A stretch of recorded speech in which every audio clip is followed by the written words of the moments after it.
Assalamualaikum warahmatullahi wabarakatuh. Perkenalkan, nama saya Sandy Setiada dengan NIM 1022501 dari kelas C125 Prodi S1 Akuntansi.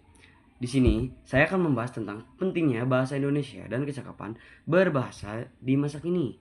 Nah, dengan adanya arus globalisasi dan mencakup banyaknya berbagai bahasa asing serta banyaknya bahasa daerah yang ada di negara kita, ya negara Indonesia, banyak banget gitu kan. Nah, bahasa Indonesia pada dasarnya sangat penting gitu guys bagi kehidupan sehari-hari bahkan di era digital seperti sekarang, karena dengan menggunakan bahasa Indonesia kita tuh bisa komunikasi dengan baik gitu, serta itu tuh menjadi alat pemersatu kita. Nah, kecakapan berbahasa itu sendiri, baik secara lisan maupun tulisan, bukan lagi sekedar keterampilan gitu bagi kita, bukan keterampilan dasar lah intinya bagi kita, melainkan itu tuh menentukan citra diri kita untuk kedepannya gitu. Nah, kemampuan menguasai bahasa Indonesia yang baik dan benar juga mengikuti tutur bahasa serta ejaan kata yang sesuai gitu, karena itu tuh modal utama bagi kita untuk mengungkapkan ide serta gagasan gitu. Terus, kesalahan kecil dalam berbahasa dapat mencerminkan bahwa kita kurang dalam mempelajari bahasa itu sendiri. Selain itu, dalam berbahasa di masa kini, terutama di media sosial dan komunikasi instan, kita harus menggunakan kata yang benar karena akan mempermudah kita untuk apa? Nah, untuk berkomunikasi.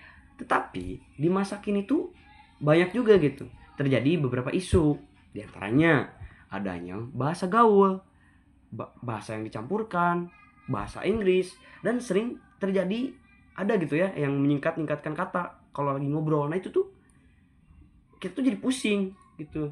Dan ada juga hal yang bikin komunikasi itu buruk karena kurangnya pemahaman gitu. Jadi kita tuh kurang paham gitu ya. Nah, jadi di sisi lain kita juga harus meningkatkan kemampuan berbahasa karena itu adalah proses berkelanjutan untuk lebih baik daripada sebelumnya. Nah, prosesnya sebagai berikut nih ya. Membaca materi yang berkualitas.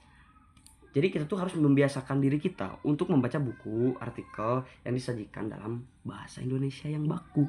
Itu tuh membantu kita gitu guys, menyerap pola kalimat yang baik dan benar serta memperkaya kosakata. Nah, yang kedua, latihan menulis. Dengan latihan menulis, kita bisa apa namanya? Istilahnya membantu gitu, membantu otak untuk menyusun kata atau gagasan secara logis serta efektif gitu. Oleh karena itu, bahasa Indonesia dan kecakapan berbahasa di masa kini tuh harus tetap dilestarikan gitu. Apalagi bahasa Indonesia ya maksudnya. Karena sangatlah penting bagi kita terutama dalam kehidupan sehari-hari. Oke, jadi segitu. Mungkin itu saja yang saya bahas. Mohon maaf gitu ya bila ada salah kata, kekurangan kata, dan saya menjelaskannya kayak gini gitu, maafin gitu. Mungkin cukup sekian. Assalamualaikum warahmatullahi wabarakatuh.